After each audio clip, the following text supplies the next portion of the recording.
Саламатсыздарбы, эфирде кайрадан маанилүү маек. Бүгүн бизде конокто экс-премьер-министр, мамлекеттик ишмер Темир Сариев. Биз менен болуңуздар.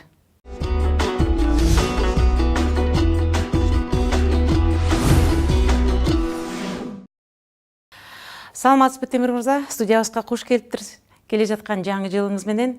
Жаңы жыл кыргыз элине, негизи эле бардыгыбызга жакшы жылдардан болсун. Сиз көптөн бери эфирге чыкпай калдыңыз. Биздин көрүүчүлөрү сизди сурап жатышат. Ошону менен катар сизге тиешелүү жана биздин жаңы шайланган ажообузга, жаңы куралган өкмөткө тиешелүү суроолор менен кайрылсак, анткени сиз дагы ушу мамлекеттик кызматтарды бир нече жолу аркалап келдиңиз. Жана кыргызда жакшы сөз бар. Бөдөнөнү сойсо да касапчы сойсун дегендей, ошо мамлекеттик ишмер катары бүгүнкү өлкөдөгү саясий абалга жана жаңы курамы түзүлгөн өкмөткө кандай баа бересиз? Мен биринчиден саламатсыздар, рахмат. Ушинтип эфирге чакырып атасыздар. Ошо учурдан пайдаланып, сиздин коллективди, ошонун артында элибизди дагы ушу келе жаткан жаңы жыл майрамымен куттуктап кетким келет. Жылдын жыйынтыгын Кудай буйрса баарды чыгарып атышат. Ар ким өзүнүн үчүн чыгарып атат, мамлекет үчүн чыгарылып атат. Анан бул жыл маанилүү жылдардын бири болду. Анткени биз мамлекет башчысын шайладык. Биз ошо шайлоого да биз да катышып калдык. Бара-бара көч түзүлөт дейт. Бара-бара биз эреже алып баратабыз. Эң негизгиси ушул тынчтык жолу менен бийлик алмаша баштап, бул кандайдыр бир эрежеге, маданиятка келип түшүп атат. Бул эң негизгиси ошо элибиздин утушу деп эсептейм да. Эми президент боюнча албетте талаш тартыштын негизинде, атаандаштыктын негизинде шайлоо болуп өттү. Шайлоого жалпысынан туура эле баа берилди. Биометрикалык негизде, маалыматтын негизинде шайлоо болду. Жыйынтыгы да абдан тез чыкты. Эми кээ бирөө ошондон чочуп атышат. Бул ошо бат чыгып калган жыйынтык эмне үчүн болуп калды? Бул компьютерден жасап коюшту го депчи. Мен өзүмдүн жеке ишенимде андай болгон жок. Анткени ошо биометрикалык маалыматтын негизинде берилген маалымат борбордук серверге келип түшүп, ал тез аранын ичинде чыгып атты. Ал эми жана шайлоо убагында үгүт иштеринде болгон мыйзам бузуулар, анан өзгөчө жана добуштарды сатып алып, акчага кызыктыруу болгондор бул болду. Муну жок деп айтканга болбойт. Эч ким айта албайт аны. Мына азыр шайлоо бүткөндөн кийин да баары тең айтып атышат. Ошол добуш үчүн берилген акча, анан кийин мындай жабык дагы болуп калды да, баягы үгүтчүлөрдү алып, аларга көбүрөөк акча берип, мынакей сага момча акча беребиз, сен ушунча адамды алып келип өзүң бересиңби, өзүң аласыңбы, алып келип киргизип бересиң деп. Эми булардын баары ачык болуш керек болчу, эгерде акча төлөсө. Бул ачык болбой калды да, эми бул жагы бар. Бул жагынан биз дагы ошол мыйзамдарды оңдоп, анан көзөмөлдү катуулатып, эң негизгиси элибиздин дагы ошо шайлоо маданиятын өзгөртүшүбүз керек. Шайланган президент боюнча айтышым керек, эми ал боюнча да абдан көп сын пикирлер айтылып жүрөт. Биринчиден эл шайлап, элдин добушун алып, мамлекет башына келди, Сооронбай Жээнбеков. 6 жыл ал президент болуп, мамлекет башчысы болот. Эми табият ушул шайлоонун, мыйзамы ушул. Анан элибиздин берген добушу ушул. Бирөөгө жагабы, жакпайбы, ал президент болуп шайланды. Иштеш керек. Экинчиден, президент баягы атаандаш болуп жүргөндө абдан чоң өздөрүнө милдеттемелерди алды. Анын ичинде биз деле барбыз. Эми элдин астында чыгып атканда мен президент болуп келсем, мындай иштеймин, өзүм чечимди кабыл аламын деп өзүнүн программасын айтып, элдин добушун алды, элдин ишенимине кирди. Эл азыр күтүп атат. Шуну кылып бериш керек. Анан кийин айтып атпайбы, бул Атамбаев эле башкарып атат, мурунку эле президент, мынакей бул өз алдынча боло албай калды депчи. Мен ойлойм, биз Сооронбай Жээнбековго да убакыт беришибиз керек. Жок дегенде бир 2 айлык, 3 айлык. Бул мамлекет башчысына бир айдын ичинде эле чечим чыгарбай, мамлекет башчысы болуп келип отургандан кийин адамдын аң сезими, кабыл алуусу, элге болгон мамилеси, мамлекетке болгон мамилеси, жоопкерчилиги өзгөрөт. Ал сөзсүз түрдө өзүнүн чечимдерин кабыл ала баштайт. Эми ачыгын айтсак, баягы СДПКнын депутаттары, бийлик, ошодо иштеп турган мына президент Атамбаев, ал убактагы президент Атамбаев жардам берип, ачыктан ачык эле жардам берип, үгүт иштерин кылып алып келди. Албетте ошонун алардын астында кандайдыр бир мындай милдеттеме болгондой болуп, кичине бир ушулардын кызматы өттү, ушулар мага жардам берди деген адамгерчиликтүү мындай мамилеси болот.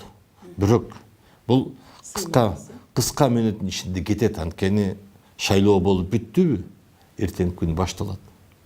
Анткени ал жоопкерчиликти алып, мамлекет башчысы катары чечимдерди кабыл алыш керек. Ошол чечимдердин негизинде мамлекеттин багыты, биздин жашоо турмушубуз өзгөрөт. Мен ойлойм, биз убакыт беришибиз керек, жанагы айтылып аткан сын пикирлер бир четинен ага жардам да берет. Бир четинен жардам да берет да. Сынды туура кабыл алса? Жок, эми сынды туура кабыл алса дагы, алгысы келсе да, келбесе дагы, ал сөзсүз түрдө аны менен эсептешиш керек. Анткени бул элдин пикири, адистердин, эксперттердин, саясатчылардын пикири болуп отурат да. Анан эми мындай эл аралык гана мааниде жолугушуулар болуп атат. Мен ойлойм, бул жаңы жылдан кийин дагы эл кыдырып чыгат. Анан ошондо дагы сөздөрдү угат. Мүмкүн кандайдыр бир катуу сын пикирди да угушу мүмкүн. Мүмкүн кандайдыр бир кеңештерди угушу мүмкүн. Же болбосо суроолор пайда болушу мүмкүн эл тарабынан. Мунун баары тең өзгөрөт да. Мен ошон үчүн ойлойм, биз убакыт беришибиз керек. И саясатчылар дагы жардам бериш керек азыр. Эгерде биз чын эле мамлекет үчүн күйсөк, чын эле ушул мамлекетибиз, элибиз тез аранын ичинде оңолуп, мындай кубаттуу, күчтүү болуп кетет десек, биз азыр жардам беришибиз керек. Шайлоо убагында атаандаш бололу. Шайлоодон кийин жардам берели. Жардам берели. Эгер туура эмес кылып атса, аны айтып чыгышыбыз керек. Экинчиси, сиз сурадыңыз, өкмөт боюнча депчи, мында жаш өкмөт келди.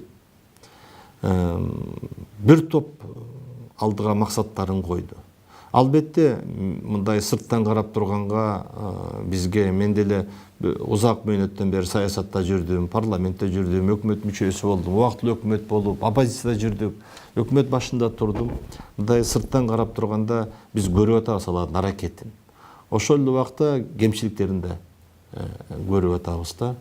Кээ бир жерде тажрыйба жетишпей калып атат. Анткени эми көбүнчө ушул жаш кадрлар келди, мындай чоң суу кечип, бедаш элек балдар келип калды да.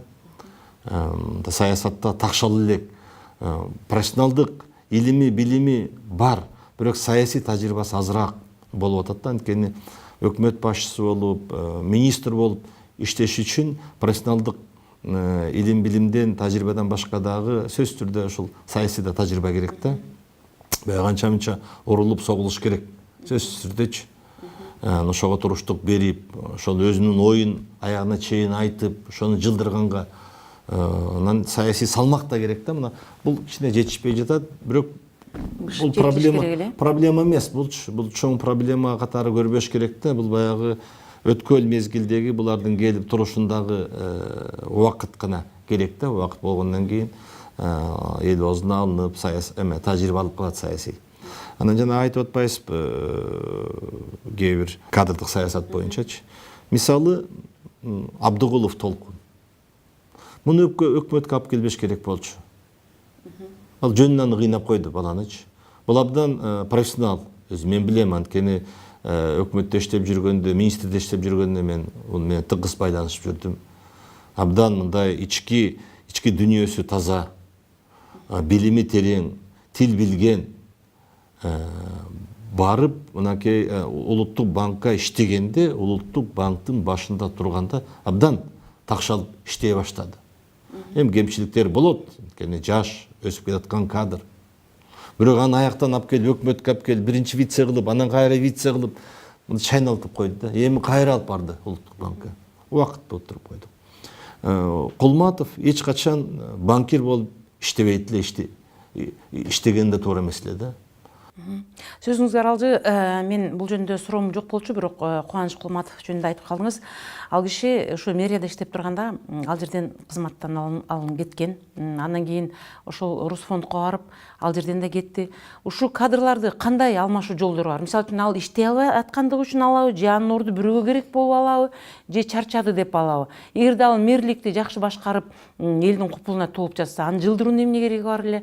А бүгүнкү күндө ошо Русфондду дагы ушундай калыс жакшы алып барып, бардыгын жакшы жасап атса, ал кишини бажы кызматына алып баруунун эмне кереги бар эле? Ушул кадрды ордунан жылдыруу максаты бир максатсыз болуп жатат да бизде, менимче. А мүмкүн сиздин да өзүңүздүн айта турган. Биринчиден, бул системада бизде чоң бир маселелер бар да. Ушул кадр саясатында кадрларды даярдоо, аларды дайындоодо ушул чоң маселе бар. Биз баягы парламенттик мамлекетке өткөндөн кийин ушул алмаштыруу көп болуп кетти. Мына өзүңөр көрүп турдуңар, баарыбыз эле көрүп турдук, ушу 7 жылдын ичинде 6 премьер-министр алмашылып кетти да.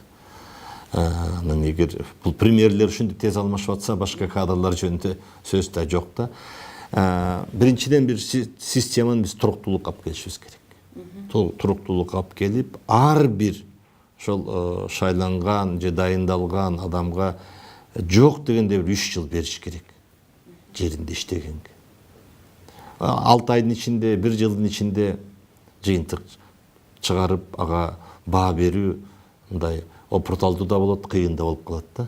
Жыйынтык да чыгарбайт. Мынакей өкмөт башында туруп иштесең, өкмөттүн иштеген бүгүнкү кылып аткан иши 1 жылдан кийин, 2 жылдан кийин өзүнүн жыйынтыгын берет. Бирок ошол жерге мындай иреттүү бир системалык түрдө келип, анан кийин чечилбей жаткан маселелерди терең изилдеп, ошолорду чечүү жолун бир системага киргизип, мындай иреттүү чечип, мыйзамдарын өзгөртүп, принциптерин өзгөртүп койсо, алар анан бара-бара барып өзүнүн жыйынтыгын бере баштайт. Анткени кандай гана өзгөртүү болбосоң, үйдө деле мына шифонерлерди же үйдө эмеректерди башкача кылып коюп койсоң, келип көзүң көнгөнгө чейин ошо үйдүн ичинде жок дегенде бир айга чейин убакыт өтөт. Баягы эгер шифонериң оң жакта турса, сол жак коюп койсоң, келип эле колуң оң жакка кете берет эмеспи? Ушундай да, кадрлардагы ушул бир иреттүүлүк алып келиш керек да. Бул биринчиден, экинчиден жанагындай туруктуулук алып келиш керек. Үчүнчүдөн алардын профессионалдык жагын бир ылгашыбыз керек. Мына бул парламенттик башкаруу системасы деселе тизмесине киргизип алышат, эч кандай тажрыйбасы жок. Билими дагы шайкеш келбеген адамдардын баарын киргизип атат. Анан кийин эле аларга карыз болуп калат экен дагы партиялар өкмөт түзгөндө эле менин балам калып калды, ошону бияка берейин, бияка киргиз, болбосо мен тескери добуш берем деп. Партиялардын да жоопкерчилиги жок болуп атат. Эгерде биз өкмөттү ушул парламенттик партиялар түзөт десек, анда партиялардын да жоопкерчилиги болуш керек да. Анан кийин жанагы тизмеге ошол берип аткан кадрларына абдан мындай катуураак талап коюп, баардык жагын чыгарышыбыз керек да. Эми жана мэрия боюнча айттыңыз, мына Кулматов боюнчачы. Ооба, мэрияга келгенде бул чарбачылык жумушта иштебеген, бул үчүн абдан кыйын болду. Анан ошол убакта мен премьер болуп калдым, көп нерселерди айтып, мен жардам берип, өзү дагы түшүнүп атты. Бирок бир четинен аны айтып кетиш керек, Кулматовдун. Ал мындай бир системалык түрдө көз караш кылып, анан кийин ошону проблемаларды түбүнөн чечкенге аракет кылды да. Мисалы мынакей биз ошол 2,5 жыл болуп калды, мусор деген сөздү азыраак айтып калдык. Азыр салыштырмалуу, салыштырмалуу эң чоң маселелердин бири мусор болчу да. Бул изденип отуруп убакыт өтүп кетти, бирок ошол балдарды алып, бүт дүйнөлүк тажрыйбаны изилдеп отуруп, анан бир жакшы системага киргизди. Анан аны кызыкчылыкта кылып койду. Азыр мынакей мусор үчүн талашышат. Мен ушундай эле тапшырманы убагында ага транспорт системасын чечүү боюнча кылганбыз. Мына жолдор оңоло баштабадыбы, Бишкектин тротуарлар оңолуп атпады. Ошол убагында атайын долбоор кылып иштелип чыккан. Мен азыр жыйынтыгын берип атат. Мына бүгүнкү ишке ашырып жатат. Бүгүнкү мэр мунун жыйынтыгын өзүнө алып атат да, улантып кетти. Бирок ошол убакта чечилген. мына ушуга окшогон маселелерди мындай түптүү кылып, анан узак мөөнөттө чечиле турган кылып, анан кийин аны бир системага киргизип койсо, тез иретке түшүп калат. Сөзүңүзгө аралжы, бүгүн Албек Ибраевдин жасаган иштери абдан алгылыктуу. Биз шаар тургундары менен абдан жакшы байланышабыз. Алар бүгүн шаардын тазалыгын, жолдордун жасалганын баары иреттелгенин көп айтышат. Бул жерде ушу кадр жөндөсү болуп кетти. Мисалы үчүн сизди кызматтан аларда. Сизди ошо премьерликтен алып койсо эле жолдун баары бүтүп, ушу Сариевден кутулсак эле прям иш баары жакшы болуп кетет деген бир ойлордо болушуп, мына ушул кетсе эле мына жол баары чечилет деген бир сөздөрдү айтышып, эл дагы ошого үмүт кылды эле. Ага карабастан бүгүн жол маселелери ошол эле абалда. Жайында бизге келген туристтер биздин жаратылыштуу эмес, кыргыз элинин кеңпейилдигин, меймандостугун эмес, ошо жолубузду кайсыл жактан окубайлы, бизге кылган эскертүүлөрдү эмнеге Кыргызстанга келгилер келбейт, ошо жол маселеси дайыма айтылат. Эми ошол сиздин кеткениңизге канча убакыт болду азыр? Ошол аралыкта ал жерде андай деле өзгөрүү болгон жок. Мунун себеби эмнеде деп ойлойсуз? Биз ошондо иштеп атканда, бул жалпы менин гана ой эмес, менен кийин кеткен дагы элдин айткан ою, парламенттин дагы, парламентте иштеп аткан депутаттардын, өкмөт мүчөлөрүнүн, региондордо ошол эле губернатор, акимдердин айткандары башкача болчу. Биз чын эле ошол убакта өкмөттүн башында турганда абдан чоң иштиктүү иштерди кылдык. Көп иштердин баарын башында турдук. Мен аны санап берсем, колубуздагы манжалар жетпейт. Баарын билебиз да, көп багыттарда көп иштердин баарын баштаганбыз. Азыр кээ бирөө уланып атат, кээ бирөө жаңы башталып атат. Өкмөт ошентип иштеш керек. Жол маселелерин, жолдорду салдырууну, ошол мынакей ички жолдорду оңдоону мен көтөрүп чыктым. Акчаны республикалык бюджеттен биз бөлүп бере баштадык. Райондун борборлорунда, кичи шаарлардын көчөлөрүнүн баары тең каралбай калган.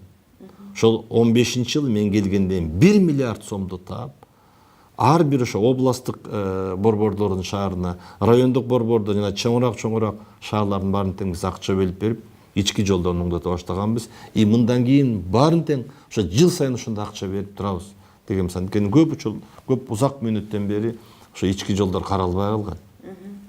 Мына шаардын оңдолуп аткан жолунун бир эле себеби бар. Чынын айтканда.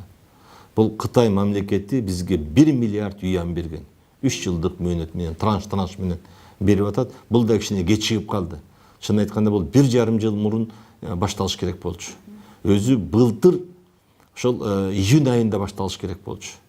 Биз муну быйыл гана баштадык. Быйыл мына бир июнь-июль айларында гана башталып калды. Көптөрү азыр аягына чейин чыкпай калды. Мен тескерисинче айтат элем, бул кечиктирилип калды. Анткени акчасы бар болчу. Акчасы келген. Тендерди ошо тезирээк өткөзүп, тезирээк иш баштап, анан кийин көзөмөлдө ката коюш керек болчу. Ал эми жана менин кеткенден бирден бир себеби жол деп жүрүшөт, бирок чынында жолдагы түрткү болуп калды, себеби кичине башкача эле да. Себеби анткени ошол убакта биз өкмөттөн тың иштеп, анан кийин көз каранды болбой, чечимдерди өзүбүз кабыл алып, башкаларды аралаштырбай баштаганбыз да. Мына кээ бир адамдарды ошол чочутуп жиберди. Бул Сариев күчтүү болуп кетет экен, элдин оозуна алынып калат экен деп, жанагы жолду шылтоо кылды. Ошол эле Канат Исаев көтөрүп чыккан, кийин өзү келип айтпадыбы? Өзү келип мынакей интервью да берди, түз эфир менен видео интервьюсун берип отурат. Анан кийин эң арзан салынып аткан жол ушул балыкчы корумду жолу. Эң арзан. Анткени ардын 1 километри $733 000. Ал эми түндүк түштүк жолу, же болсо мына балыкчы, Бишкек Карабалта жолу, же болсо Ош Баткен жолдорун салынып аткандар $1,5 миллион $3 миллион чейин. $3 миллион чейин. Мен бул көпөрөлөрдү, теги туннелдерди айткан жокмун, жөн эле жолдорду айтып атам. Мына ошол балыкчы корумду жолу 733 000. Эмне үчүн арзан, эмне үчүн булар кымбат? Анткени мен ошону премьер болуп турганда, тендер өткөзгөндө тескерисинче талапты катуу коюп, эч ким кийлигишпесин деп. Эч кимди кийлигиштирген эмесмин. Бүгүнкү күнгө чейин бүтпөй турганын себеби эмнеде? Эми бүгүнкү күнгө чейин бүтпөйүн, акчаны өкмөт деген акчаны таап, каражатты бөлүп берип туруш керек. Бул кредиттик эмес, бул өзүбүздүн каражатка салынып аткан жол. Биз ошону 1,5 жылдын ичинде бүтүрмөкпүз. Эгер мен премьер болуп турганда, мынакей быйыл жылдын аягына чейин ошол тамчыдан корумдуга чейин жол толук бүтүш керек болчу. Ал эми балыкчыдан тамчыга чейин жолду көпүрөлөрүн жасап, астыңкы полотносун түздөп коймокпуз. Мүмкүн эмдиги жылы жазы менен асфальт салып коймокпуз. Бүтүп калмакпыз. 6,8 миллиард сом. Биз 2,5 миллиард сомду эконом кылганбыз. Бунун биринчи проект кылганда 9,4 миллиард сом дешкен. Мен ошол таза тендер өткөзгөн негизинде 6,8 миллиард доллар болду. Мен ошону талапты катуу койгом, анткени тендерди транспорт министрлиги өткөзгөн. Таза болгон. Карап көргүлө, бул сапаты да жакшы болду. Тез да салынып атат. Эгер акча туура бөлүп бергенде, мына бүгүн ал бүтүп калмаган. Экинчи жагынан мен айтат элем, ушул боюнча премьер-министр дагы буга тереңирээк көз салып коюш керек да, көңүл буруп коюш керек. Анткени ал жерде мен угушума караганда ар түрдүү мамлекеттик органдар кийлигишип, бул саясий маселе болуп калды деп, ошол жерден баягы бирдемени сагынга аракет кылып атышат. Ошону токтотуш керек. Ошол токтосо, акчасын бөлүп берсе, бул жол зымырап бүтүп калат эле. Биздики бул биринчи этабы болчу, балыкчы корумду жолу. Экинчи этабы боюнча корумду Каракол жолу болчу. Ошол менен токтоп калды жол. Андан кийинки сурообуз, бүгүн сизди биздин теле аркылуу сиздин тарапташтарыңыз жана шайлоочуларыңыз да көрүп жатса керек. Бул шайлоодо сиз 40 000 добуш алдыңыз. Мынча аз добушту сиз күттүңүз беле, же бул эмне себептен ушундай болуп калды? Жок, эми шайлоого катышкан адам утам деп кирет. Биз шайлоого барганда ушул утабыз деп, анын үстүнө биз мындай шайлоону эртерээк, ошо шайлоого даярдыкты эртерээк баштаганбыз. Ошо январь айынан баштадык. Эми айтпадымбы жана башындачы, эгерде мыйзамдын баары толук сакталып, ошол өзгөчө даярдык болуп атканда, үгүт иштеринде, шайлоо күнү ошо урнага чейинки жерлердин баары тең мыйзам сакталып, көзөмөл катуу болуп турганда, жыйынтык кичине башкача болмок. Бул биринчиси.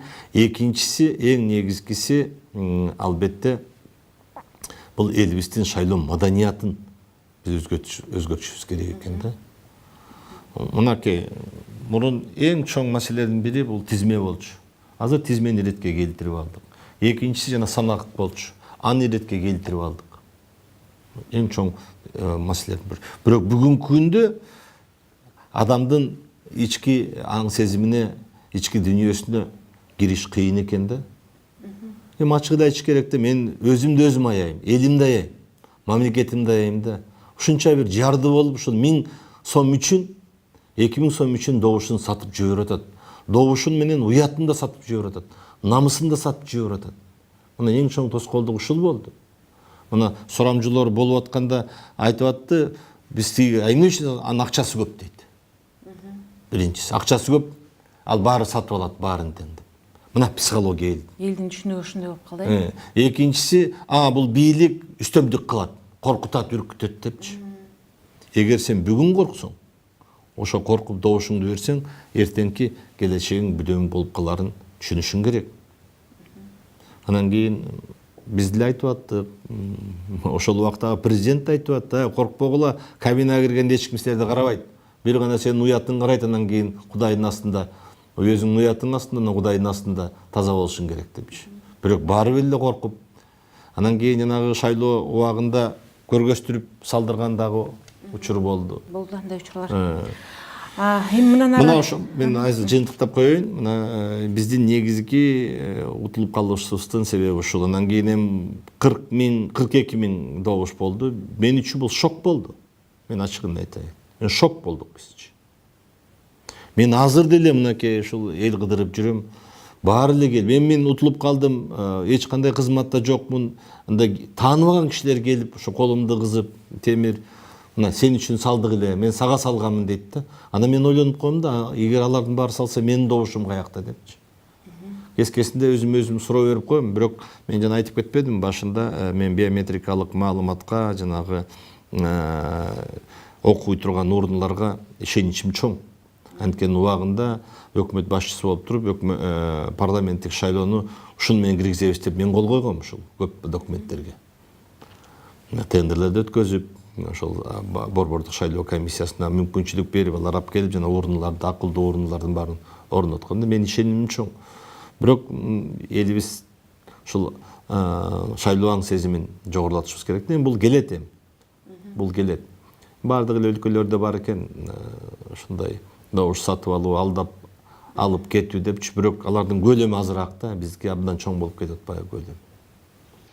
Ал эми мына коомчулукта бүгүн кызуу талкууланып жатат. Жазында парламент тарайт деген көз карашка сиздин оюңуз кандай, жана эгерде тарап калса сиздин партия ошол парламенттик шайлоого барабы?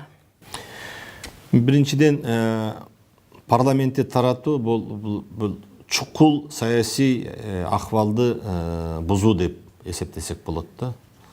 Парламентти таратуу, парламент кезексиз парламенттик шайлоо жарыялоо бул саясий атаандаштыкты алып келет абдан чоң. Бул саясий талашты алып келет, саясий туруктуулук кетет деген сөз бар да, жөндөн жөн эле кетирип жүрөт. Анан кийин эми суроо ушундай сөз абдан көп айтылып атат да.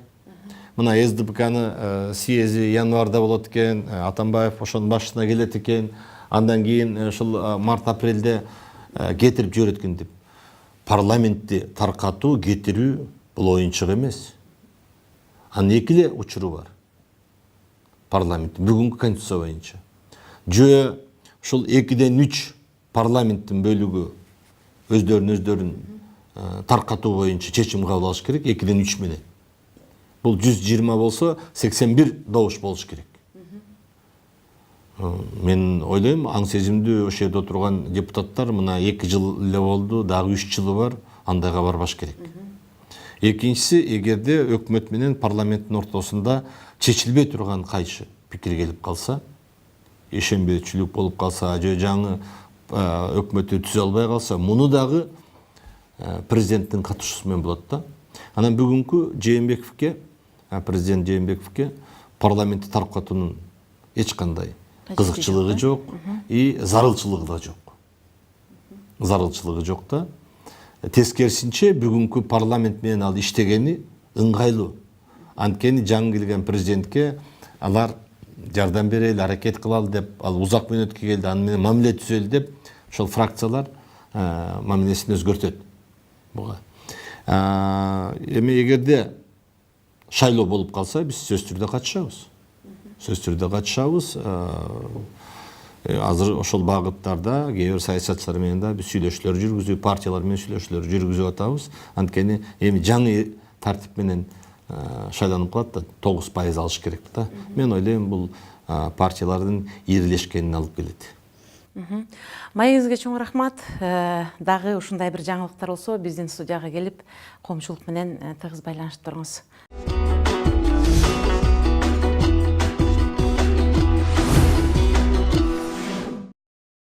Ушуну менен маанилүү маегибиз соңуна чыкты. Сиздерге экс-премьер-министр, мамлекеттик ишмер Темир Сариев келип маек куруп берди. Сиздер менен Үмүт Мукамметова болду. Кайрадан кезишкенче саламатта болуңуздар.